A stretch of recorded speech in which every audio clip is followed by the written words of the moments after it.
เรียบซัวบองปอนខ្ញុំបាទឈ្មោះសុសរិនថ្ងៃនេះមានវីដេអូថ្មីមួយមកចែកម្លែកដល់បងប្អូនដែលកំពុងប្រើប្រាស់ Tractor ប្រចាំថ្ងៃស្ដីអំពីការថែទាំគប់វាយដីឲ្យបានត្រឹមត្រូវ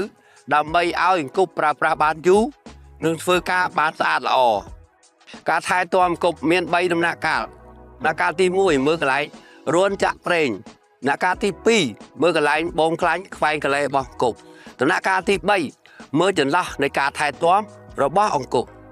ចំណុចទី1ត្រូវមើលកន្លែងចាក់ប្រេងឬកន្លែងបង្ហូរប្រេងដើម្បីឲ្យចាក់ប្រេងងាយស្រួលយើងត្រូវដាក់អង្គុបលើដីរាបស្មើទើបចាក់បានស្មើបានត្រឹមត្រូវឲ្យបន្ទាប់ពីនឹងទៀតកន្លែងចាក់ប្រេងគឺមាន3ប្រអប់ពីញ៉ុងសាបខាងលើដែលតចេញពី Tractor ប្រអប់ពីញ៉ុងចំហៀងស្នួរកបិតខាងក្រោមចំណុចទី2កន្លែងបាញ់ខ្លាញ់គូសាបតចេញពី Tractor គេហៅថាខ្វែងកលែអង្គុបប៉ុន្តែមុននឹងបាញ់ខ្លាញ់គូត្រូវលាងសម្អាតរាល់ក្បាលក្រេះទាំងអស់ចំណុចទី3ចន្លោះមកនៃការថែទាំត្រូវបូមខ្លាញ់ពិនិត្យប្រអប់ច្រវាក់និងរឹតបន្តឹង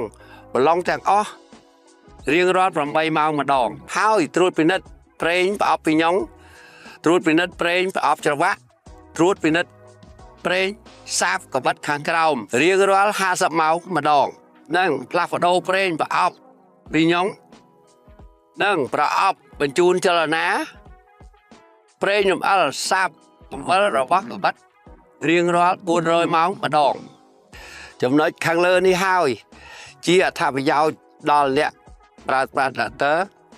និងអង្គុបវាយដីងាយស្រួលសន្សំចៃពេលវេលានិងថវិកា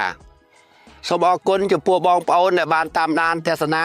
វីដេអូពីដើមរហូតដល់ចប់បាទឈ្មោះសុសរិនសូមអរគុណសូមជម្រាបលា